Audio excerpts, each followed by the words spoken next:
What's up, guys and gals, and welcome to Veve Vibes, where I love talking all things NFTs, speculation, and of course the market. So we got a couple things to talk about today. First things first, I'm trying my hand at a whole nother NFT project. For the longest time I told myself, oh, I'm just gonna do Veve and that's it. Then HRO came along, then Bat Cows, and now more recently the Funko Pops came around. And I honestly did it really last minute, don't get me wrong, but I tried signing up for this Funko Pop project. There's about 25,000 I don't know if it was packs or cards exactly, but honestly I tried signing up, making an account this morning. They did have like a queue system drop that they had today. Tons of people didn't get it. There was an atrocious amount of bots. Apparently lots of people that got were only supposed to get anywhere between, I would say, like 2 to 6 packs or something like that. There were some accounts that ended up getting hundreds of packs. So for as much as people complain about bots prior on Veve, it looks like Veve's done an extremely good job of handling the bots. But when it comes to other NFT projects, terrible launch day events, things like that, it seems like the general community sentiment, at least in my experience that I've seen on Discord and on Twitter and stuff like that, some people are frustrated. Obviously, congratulations to the people that did get it. But when I tried to make an account this morning, I just was not getting an email confirmation at all within hours of trying to set up my account. Usually you get those within a couple minutes at most, but there's tons of people complaining about it in the Discord.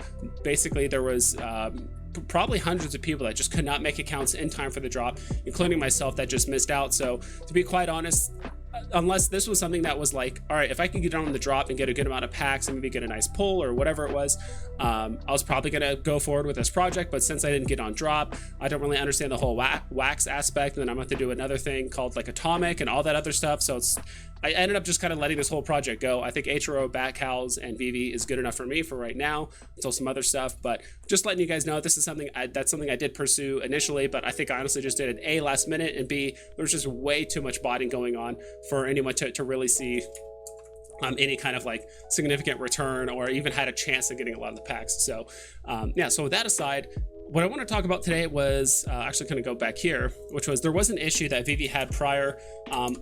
This video, obviously I did mention that basically I did just dump my Star Wars comics. Actually, between my two accounts, I ended up winning a rare, an uncommon, and I think the other one actually won an ultra rare, as well as a I think it was like a common or something like that, or maybe another uncommon.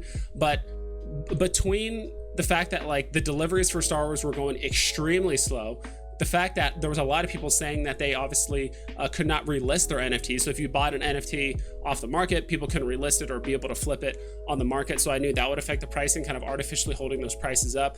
In addition to that, the whole reserve system, which I think people are starting to get a little bit more frustrated with as of recent, even though Veve did make that adjustment that if you do reserve multiple listings, either back to back or over a certain period of time, and you don't purchase anything, your account will be temporarily locked or restricted.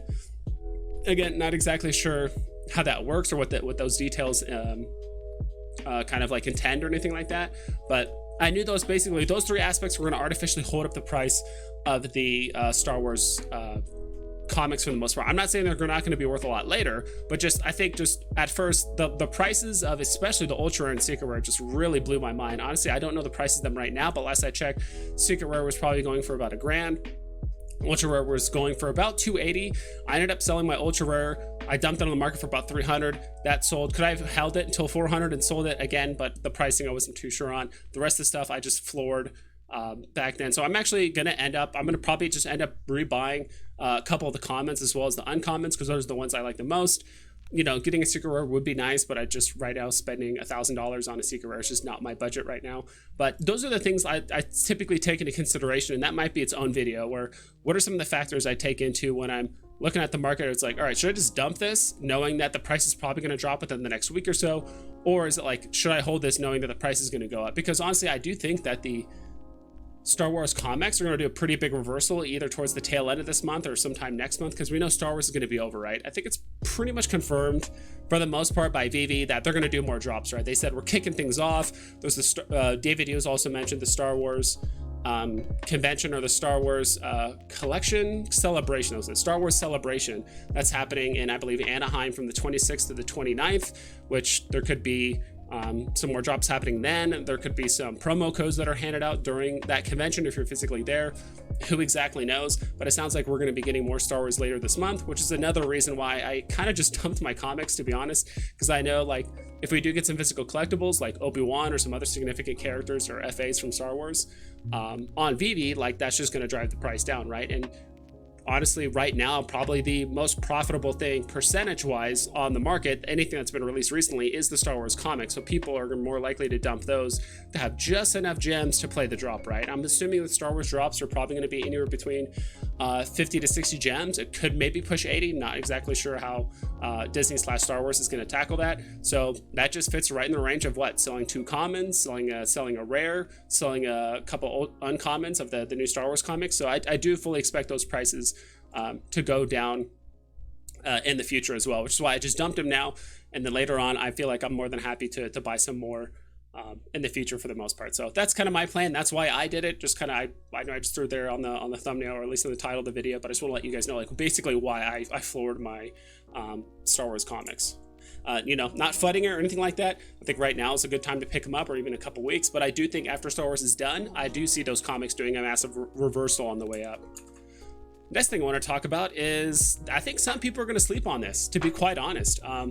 Marvel Comics, Strange Tales 110, first appearance of Doctor Strange. This is a pretty big comic. If I had to venture to guess, I haven't really talked to a lot of the comic gurus about this comic, but I think this is a top 10 comic on the Veve app, like as of right now. I think it actually beats out a lot of the other comics that we have on the platform. I think right now we're pushing about 95-ish comics on the platform right now, and this is definitely a top 10. This is definitely like a key, as far as I know, it's not a grail, but it's definitely a key comic, especially since Doctor Strange has played such a significant role in the MCU over the last decade. He is basically the keystone as to opening up the multiverse of madness, right? Like, he is basically the linchpin that is going to open up the MCU to multiple branches of cosmic conflicts, Earth conflicts, and other planar conflicts, all that kind of stuff. So Doctor Strange is going to be playing a huge role, and I don't think he's going anywhere anytime soon. And I'm really excited to do this because I think these comics look quite honestly amazing. So we have the common, the uncommon, the rare, ultra rare, and then of course the secret rare. So you can kind of tell that the rare and the ultra rare are obviously made by more modern means, like more of the MCU-esque version of Doctor Strange, which looks a bit more, slightly more modern, still based on the classic look, but it's still a bit more modern, I would say.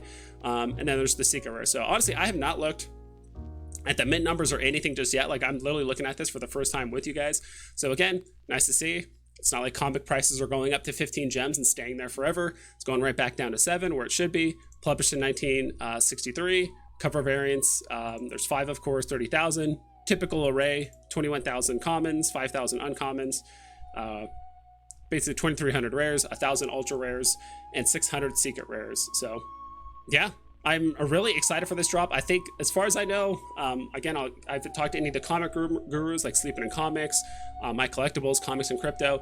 But if I had to venture a guess, these guys are all going to put them in and same thing with Boodle NFT. I really like using his comic tier list as well. If I had to venture to guess, these are all going to be in likely the top 10 of the comics that are on the app. So a lot of them are going to rank it probably in the very high A tier. They're not in the Grail category with like Marvel Comics #1 or ASM and stuff, but these are very, very highly rated comics. Price predictions for these, it's going to be really tough because not only did we have Star Wars comics literally 2 days prior, we're more than likely going to have more Star Wars stuff coming later this month. We might have more Doctor Strange. We could get FA Doctor Strange as a collectible on the platform, so on like the 3D premium collectible format, so there's actually like a statue or whatever. He could be animated.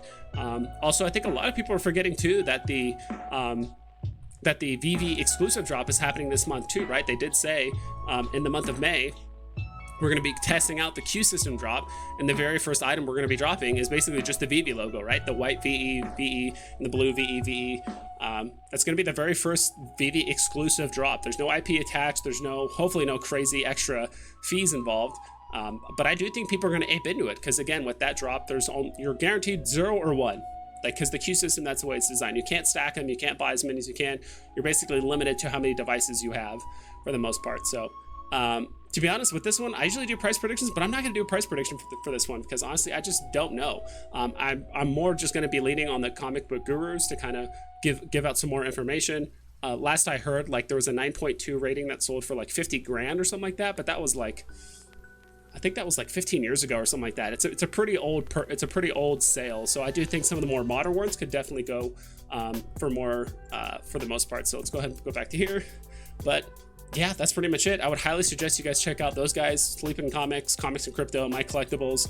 VVM3 is probably gonna have a really, really good breakdown of more of like the historical aspect of Strange Tales 110 and as to like why it's important, all that stuff. So I highly suggest you guys check those people out. But yeah, that's pretty much it for today. Please take care, double and triple check all of your guys' listings so you don't screw yourself over, and I'll catch you guys next time.